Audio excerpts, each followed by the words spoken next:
¿Qué razón tenía la guía de viajes cuando recomendaba visitar este pequeño pueblo? Es precioso y desde luego desviarse merece la pena, pero ahora no tengo ni idea de cómo volver al camino.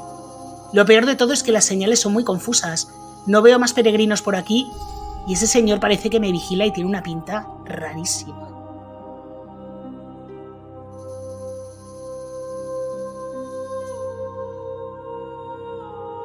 Hola a todos, yo soy Julia y hoy os traigo un caso muy mediático que incluso algunos me habéis pedido, que sucedió en León en el año 2015. Un caso muy particular cuyo protagonista es un sujeto con una personalidad muy singular, por llamarla de alguna manera, que vivía como una anacoreta, pero sin el puntito de la oración. Un caso en el que intervino el gobierno de Estados Unidos, tratando de imponer a la policía española una colaboración ni necesaria ni solicitada, como quedó sobradamente demostrado al final de la investigación. Si quieres saber más, sé bienvenido. Aprovecho para agradeceros que veáis mis vídeos y ya sabéis que si os gustan os podéis suscribir, dejarme un like, activar la campanita, comentar, compartir y todas estas cosas, que como vosotros ya os sabéis, no quiero ser pesada, así que no me enrollo más y vamos con la historia.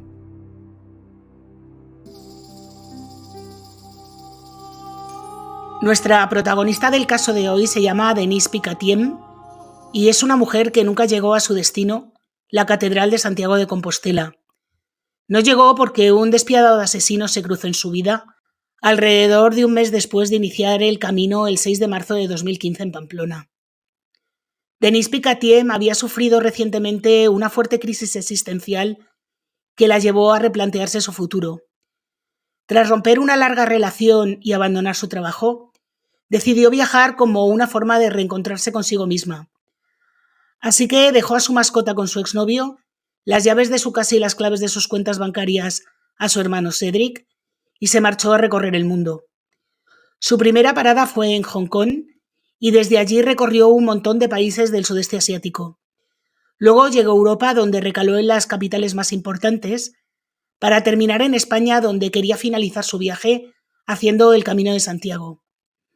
A Denise le había impresionado mucho la película The Way, que trataba sobre la historia de un peregrino, y gracias a esa inspiración decidió encontrarse a sí misma y dar un giro a su vida, según explicaría después su hermano Cedric.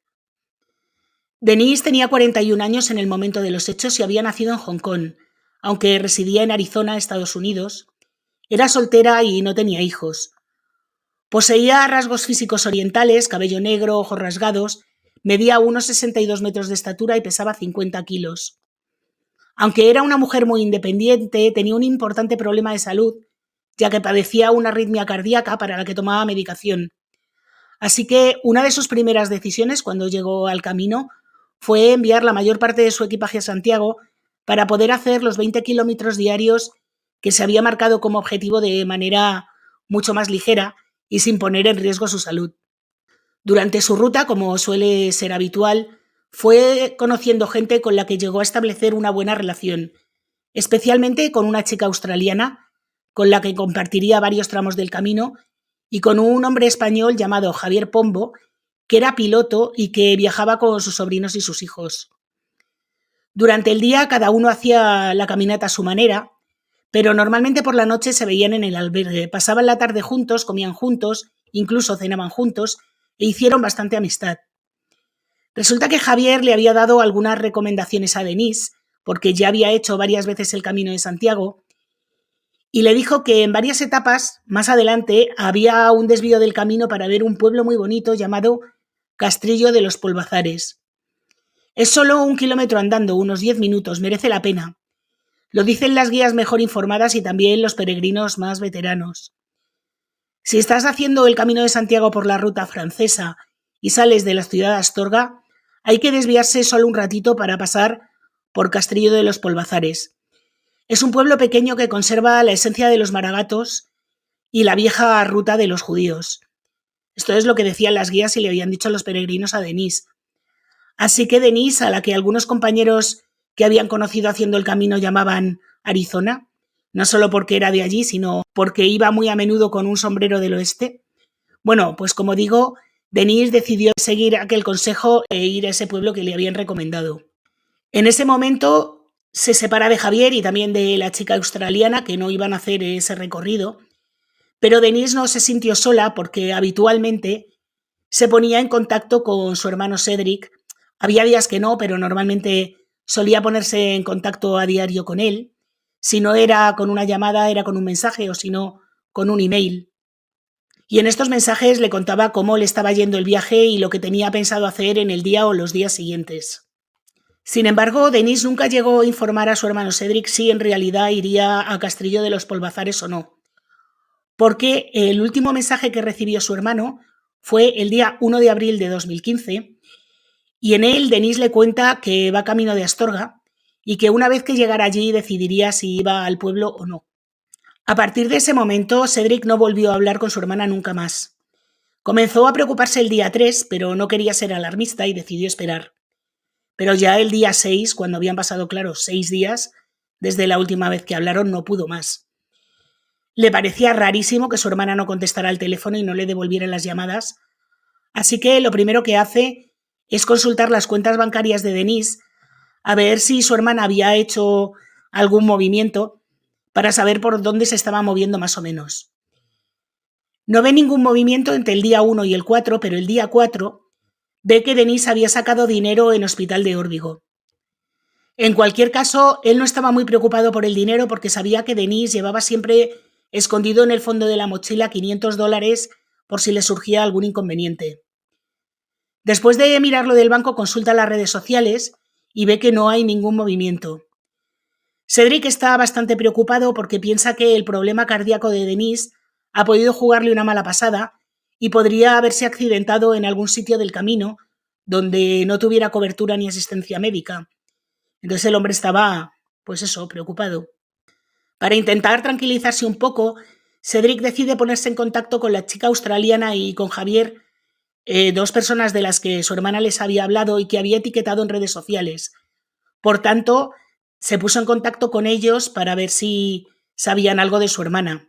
Les manda mensajes en los que les dice algo así como: mi hermana no me contesta desde hace ya 5 días y estoy muy preocupado. ¿Sabéis algo de ella? Entonces es cuando Javier empieza a preocuparse también y decide intentar ponerse en contacto con Denise. Y al no conseguirlo, sabiendo lo de su problema cardíaco él también, se pone a llamar a todos los albergues a los que sabía que Denise tenía que llegar en los próximos días a ver si la habían visto. Pero tampoco. Javier está tan preocupado que se pone de acuerdo con su hermano Cedric y se marcha a Astorga a poner una denuncia por la desaparición de Denise. Y paralelamente Cedric se viene a España a ver qué podía hacer para encontrar a su hermana.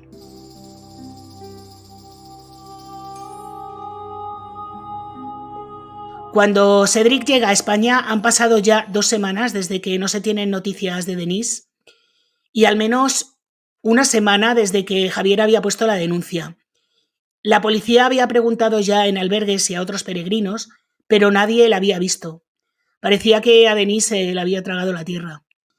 Sin más pistas de las que tirar, los investigadores se deciden a buscar datos sobre denuncias e incidentes que hubieran ocurrido por la zona del camino por la que se supone que tenía que andar Denise en los días en los que no se había vuelto a saber de ella.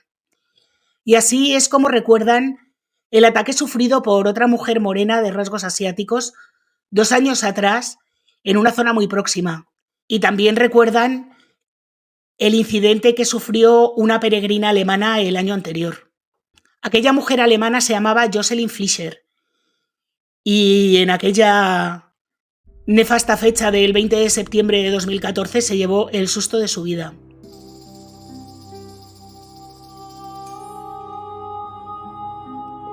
Jocelyn tenía 24 años, medía 1,80 m de estatura y al igual que Denise decidió salir pronto de Astorga para conocer el pueblo de Castrillo de los Polvazares. Como os he dicho antes, el desvío no era demasiado largo y Jocelyn a las 10 de la mañana ya estaba desayunando en Castrillo de los Polvazares. Poco después reanudó la marcha y llegó a un paraje con mucha vegetación.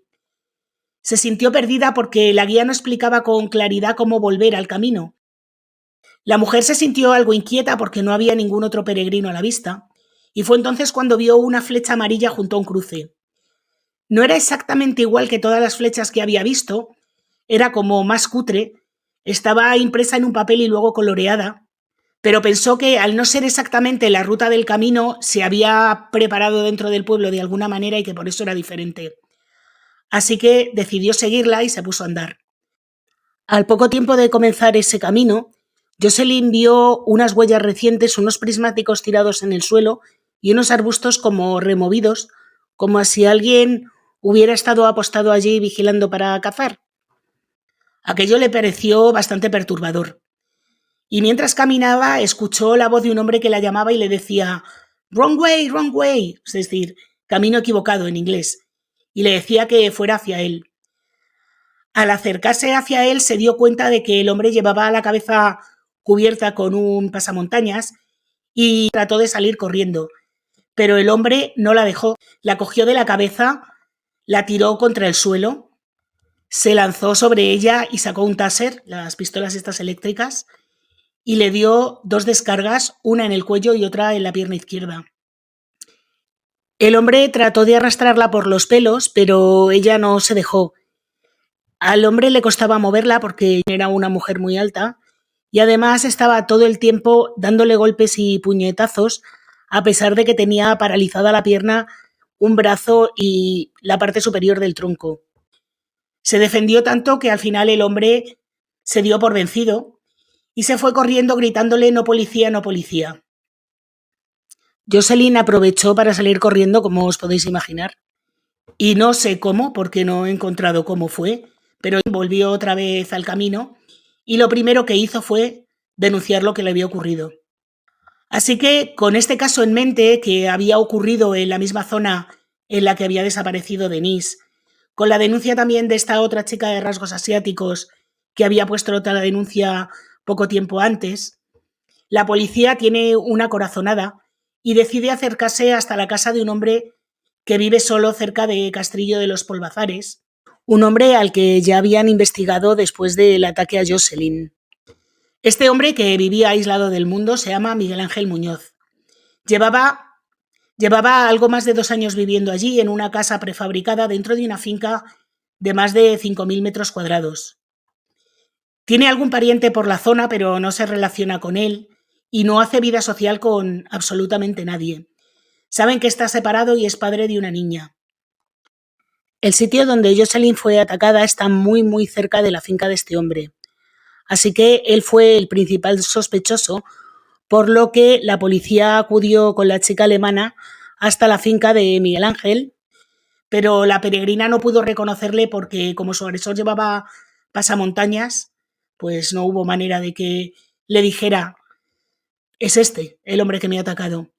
Y en casa de Miguel Ángel tampoco encontraron ni el taser ni más pruebas para acusarlo, solo unos prismáticos. Y muy cerca de la casa encontraron también las gafas rotas de Jocelyn. Pero como no tenían más pruebas, el juez, unos días después, ordenó que cesaran las diligencias contra Miguel Ángel. Tras este incidente, la policía tiene en el punto de mira a Miguel Ángel, al que consideran un tipo rarísimo.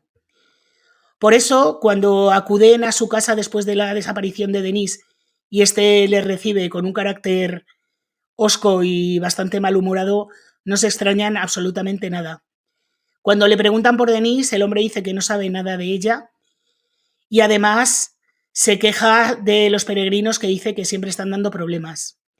La policía no le cree ni una sola palabra, así que se ponen a registrar su casa y su finca, pero no encuentran absolutamente nada. Pero se delató él mismo, porque cuando le preguntan que si sabe de alguien que pueda poner señales equivocadas en el camino para confundir a los peregrinos, Miguel Ángel dice que no cree que nadie del pueblo se dedique a poner flechas en direcciones erróneas. Y es ahí cuando la policía dice, es él. Nadie había dicho flechas, los investigadores habían dicho señales, pero una vez más, sin evidencias, no podían detenerle. Así que saben que tienen que seguir investigando. Todos estos datos sobre la investigación evidentemente no trascienden ni a los medios ni a la opinión pública. Ni siquiera se comunican a los familiares, por lo que 3 meses después de la desaparición de Denise, el caso parece bastante estancado. Es en ese verano cuando el presidente del gobierno español, Mariano Rajoy, recibe una carta del senador estadounidense John McCain que decía: sé que esto puede herir algunas sensibilidades en su país, pero consideré pedir ayuda inmediata al FBI. El senador era representante de los vecinos de Arizona, donde vivía Denise, y animaba a Rajoy a que recurriera a la Policía Federal norteamericana para resolver el caso de la peregrina. Porque claro, en España no sabemos encontrar a los malos nosotros solitos. Tenemos que pedir ayuda al FBI. De verdad que me parece mentira, como si al FBI no se le escaparan malos. Es alucinante. Bueno, voy a dejar mi indignación a un lado y voy a seguir. Paralelamente, el entonces presidente de Estados Unidos, Barack Obama, recibió en la Casa Blanca otra carta, mucho más personal, que os paso a leer textualmente. Nuestra amada hija Denise ha desaparecido en España desde hace más de 120 días. Usted tiene 2 hijas encantadoras. Desde que llegamos a Estados Unidos hemos trabajado duro para ser buenos ciudadanos y transmitir valores americanos a nuestros hijos. Les dimos la educación necesaria para que, según su compromiso y su talento, pudieran alcanzar el sueño americano. Denise lo había hecho, pero ahora está desaparecida. La Embajada de Estados Unidos nos dice que dependemos de la policía española para conocer las novedades de la investigación. Después de más de 120 días, seguimos esperando alguna noticia. Por favor, ayúdenos a encontrar a nuestra hija. Llame al primer ministro, señor Rajoy, y pídale que dé instrucciones a su gobierno y que nos diga lo que saben, lo que no saben y lo que están haciendo para encontrar a nuestra hija. Mirad, en este caso entiendo a la familia.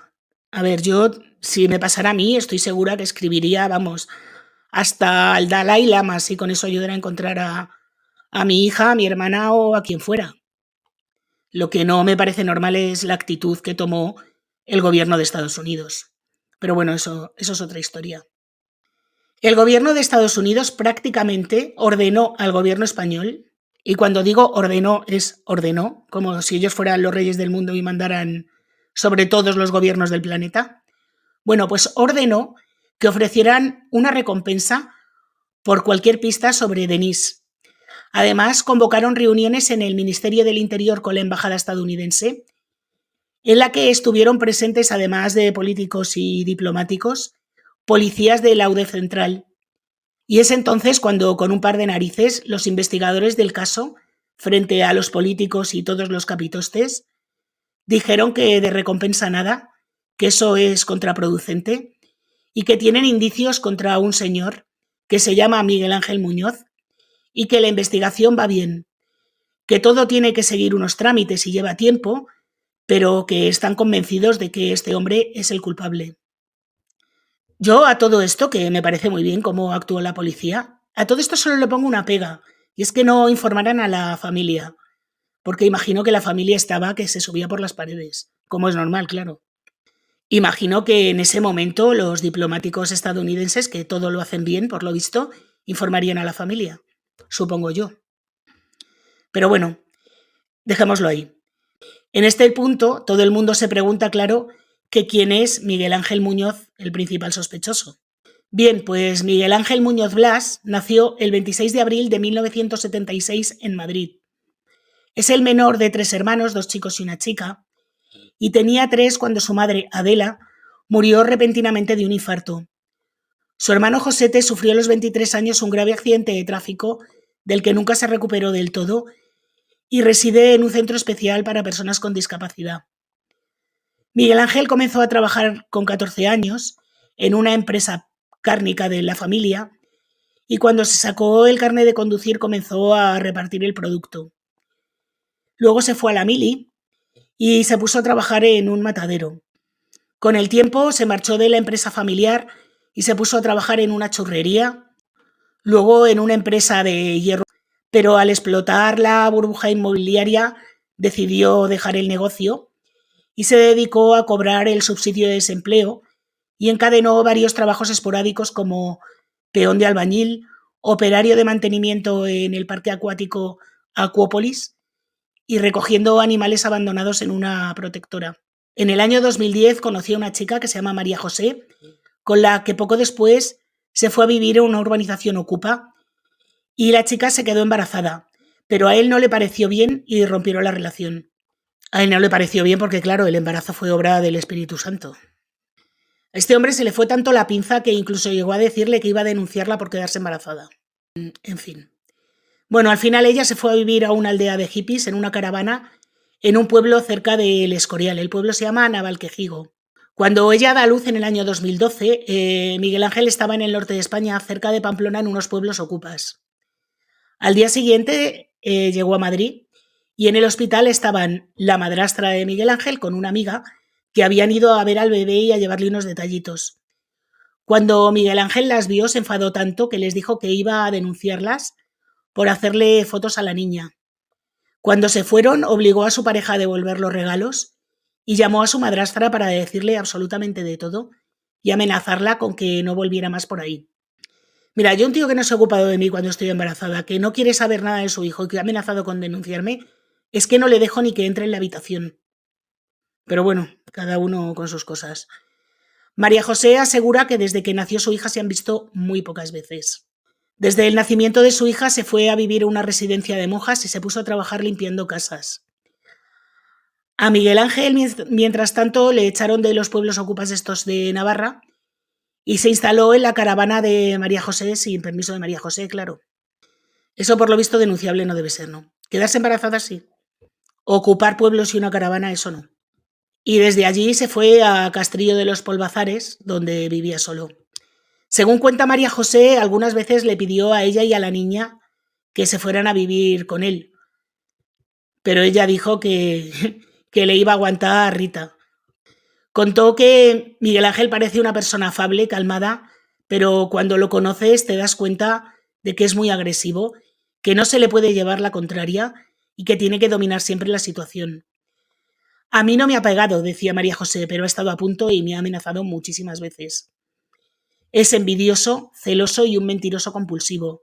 Además es racista, sexista y no para de hacer comentarios homófobos. No quiero saber nada de él nunca. Durante el primer año de Miguel Ángel en la finca de Castrillo de los Polvazares, no es que estuviera siempre con los vecinos, pero bueno, por lo visto el trato era más o menos cordial. Miguel Ángel se dedicaba a vender hortalizas por el pueblo que él mismo había arrancado de las huertas de otros vecinos. No paraba de decir que pronto se reunirían con su mujer y su hija, y además de las hortalizas que robaba, también ofrecía pan que él mismo hacía en su casa. Según los vecinos, el pan estaba buenísimo. Miguel Ángel se movía por la zona con una bicicleta de montaña y solían verle por el Mercadona de Astorga o en la Escuela Oficial de Idiomas de Astorga también, donde acudía por las tardes a las clases para adultos para preparar los exámenes de la ESO. Examen al que se presentó y, por cierto, si os interesa, suspendió. De todas estas cosas se enteraron los investigadores mientras hacían todo tipo de gestiones para intentar vincular a Miguel Ángel con Denise.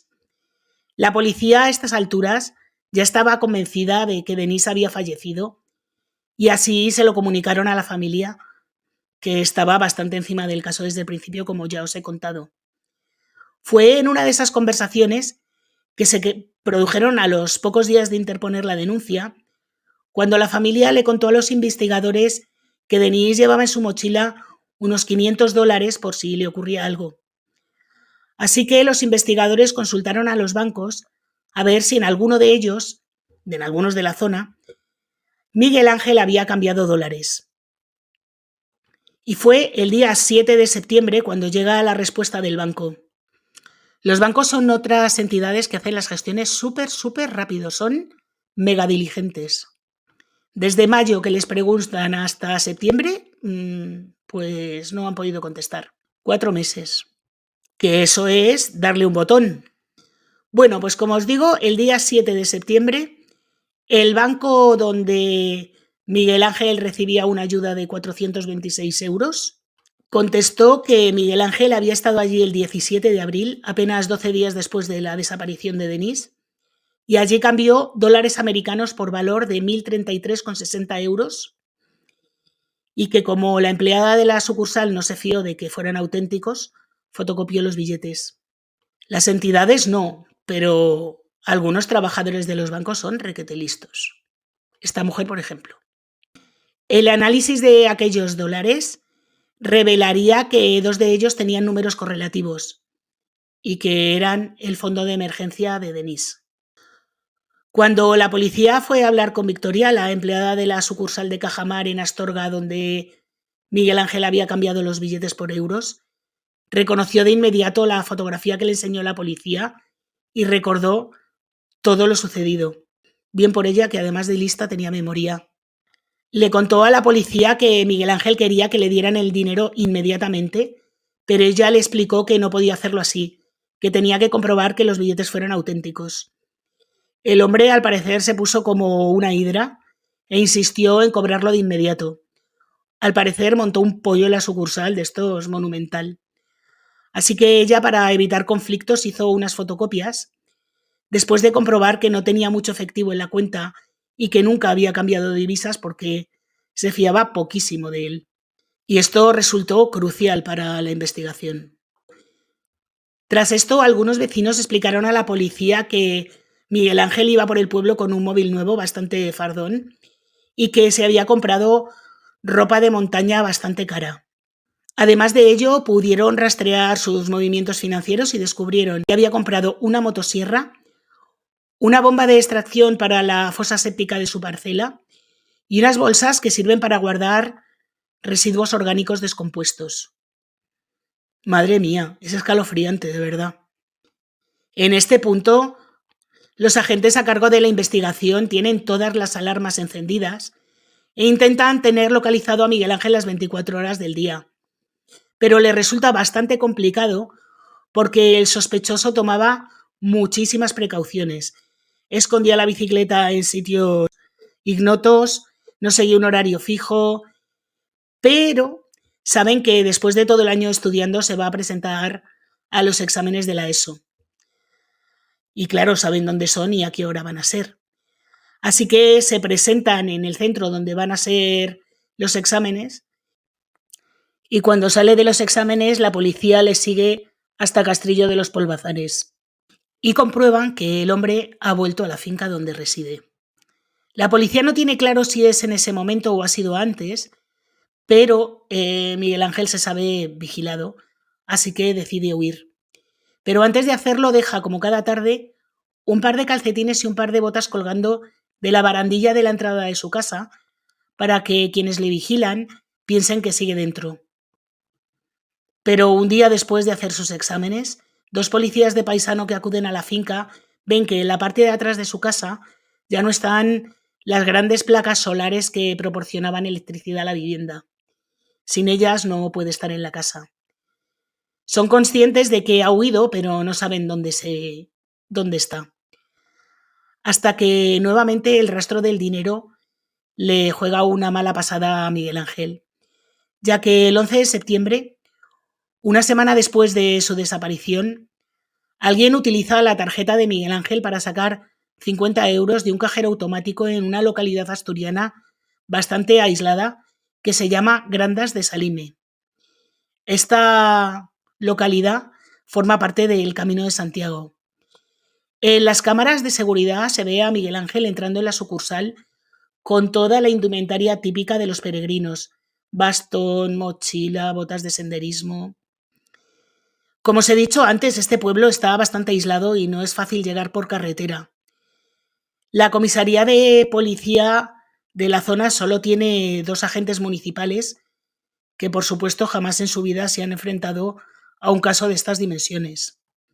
Los investigadores tienen pánico a que Miguel Ángel desaparezca, así que, además de pedir ayuda a sus compañeros de Luarca, el lugar más cercano al que pueden pedir ayuda, que se encuentra a 93 kilómetros por carretera y una carretera llena de curvas bastante mala, bueno, pues además de esto, le dicen a los policías locales que sigan a Miguel Ángel de manera discreta.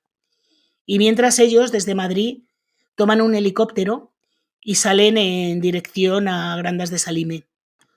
Cuando llegan allí se dan cuenta de que Miguel Ángel se siente lo suficientemente seguro como para tomarse tranquilamente una cerveza con otros peregrinos en la terraza de un bar. Allí Lo detienen y lo suben al helicóptero para trasladarlo cuanto antes a la zona del crimen. Una vez, cerca de su finca en Castrillo de Polvazares, Miguel Ángel se acerca a un policía y le dice que quiere contarle dónde está el cuerpo de Denise. Un cuerpo que asegura que encontró por casualidad, por el olor, pensando que se trataba de un animal muerto. Más tarde, ya en dependencias policiales, reconoce que no la encontró así, sino que primero la atacó con un palo y después le cortó el cuello.